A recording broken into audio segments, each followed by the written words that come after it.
Words of Sri Aurobindo from the book Letters on Yoga, Part 1 from the collected works of Sri Aurobindo. Page 44, topic The Sankhya Yoga System, subtopic Prakriti and Shakti or Chit Shakti. Sri Aurobindo says what is meant by Prakriti or nature is the outer or executive side of the Shakti or conscious force which forms and moves the worlds. This outer side appears here to be mechanical, a play of the forces, gunas, etc. Behind it is the living consciousness and force of the divine Shakti. The Prakriti itself is divided into the lower and the higher.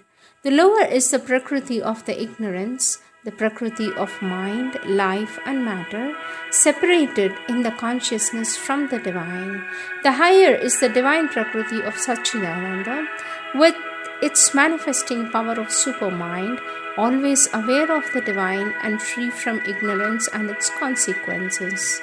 Man, so long as he is in the ignorance, is subject to the lower Prakriti, but by spiritual evolution he becomes aware of the higher nature and seeks to come into contact with it.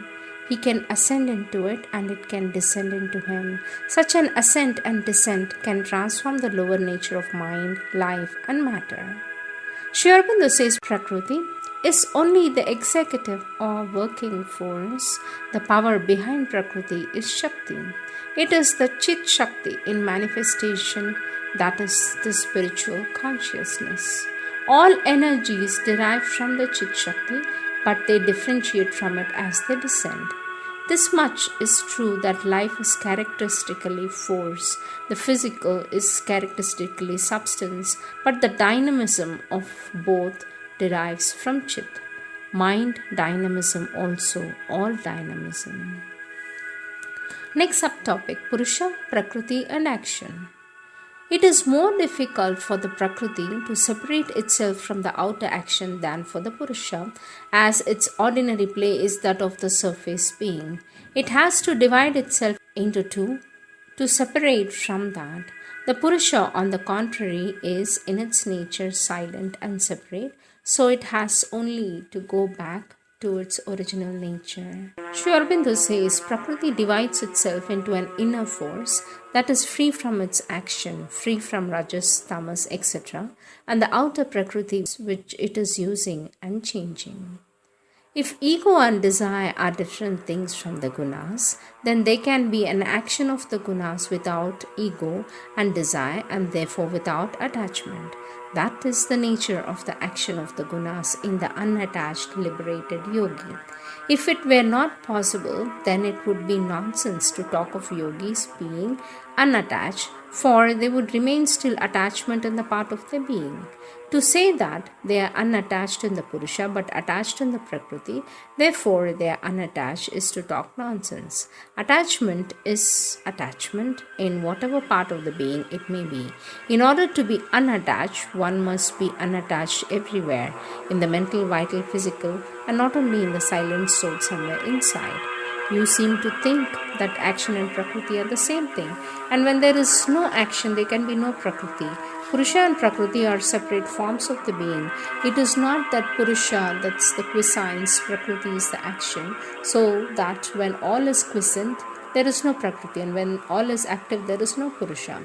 When all is active, there is still the Purusha behind the active nature, and when all is quiescent, there is still the Prakriti, but the Prakriti is at rest. Sri Aurobindo continues to say the outer being is also detached when a yogi engages in detached action. The whole being is without desire or attachment and still action is possible. Action without desire is possible. Action without attachment is possible. Action without ego is possible.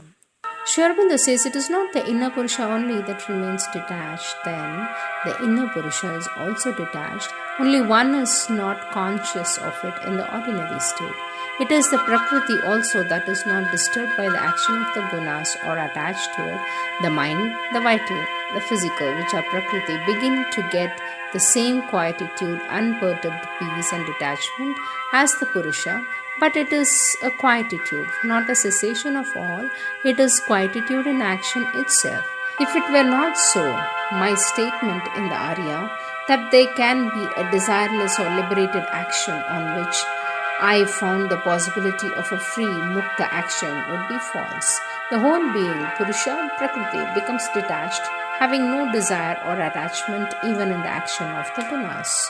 Prakriti is the force that acts. A force may be in action or in the quiescence, but when it rests, it is as much as a force as when it acts. The gunas are an action of the force, they are in the force itself. The sea is there and the waves are there, but the waves are not the sea. And when there are no waves, the sea is still. It does not stop being the sea. Next subtopic, the gunas, qualities of nature. Prakriti and nature, says Sri Aurobindo. Prakriti and nature are the same thing. The gunas are modes or processes of nature. If the gunas are quiescent, then Prakriti ceases to act. Unless the gunas are transformed into the divine equivalents, then Prakriti becomes the higher or the divine nature. It is supposed that when the three qualities are not in the equalized condition, when there is diversity and movement of variation, then creation is active, otherwise all quiescent original Prakriti. It is doubtful if it is actually so. Transcendence of the three gunas is a state of liberation in which one is not affected by the action of the gunas, but even before that is attained, there can be a complete and living faith in the divine. Next subtopic, transformation of the gunas. The three gunas become purified and refined, changed into the divine equivalence. Sattva becomes Jyoti, the authentic spiritual light. Rajas become tapas, the tranquility, intense divine forces. Tamas becomes sama, the divine quiet, rest, peace. You cannot drive out rajas and tamas, you can only convert them and give them the predominance to sattva. Tamas and rajas disappear only when the higher consciousness not only comes down but controls everything down to the cells of the body.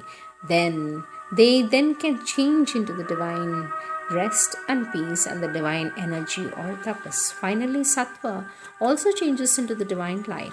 As for remaining quiet, when tamas is there, there can also be a tamasic quiet. The Prakriti can be psychicized and spiritualized and the gunas yet remain, but the sattva dominant and the rajas and the tamas enlightened by the sattva.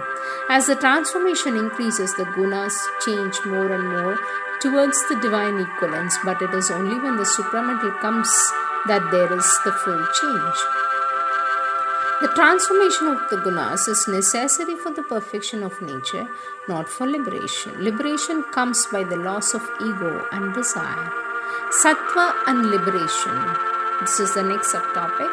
When the consciousness as well as the action is free from ego and desire, there is always a fundamental calm. This calm remains where sattva predominates or not. Sattva need not always predominate because to become sattvic is not the object of sadhana. To need to be always sattvic would be a limitation. Whatever guna predominates in the action to be free, desireless, calm, behind all action is the condition of the liberated man. The sattva predominates when action is done without desire and ego. The rajas acts as kinetic movement under the control of sattva until the tamas imposes the need of rest. That is the usual thing. But even if the tamas predominates and the action is weak, or the rajas predominates and the action is excessive, neither the Purusha nor Prakriti gets disturbed. There is a fundamental calm in the whole being, and the action is no more than a ripple or an eddy on the surface. These are the words of our Lord Sri Aurobindo.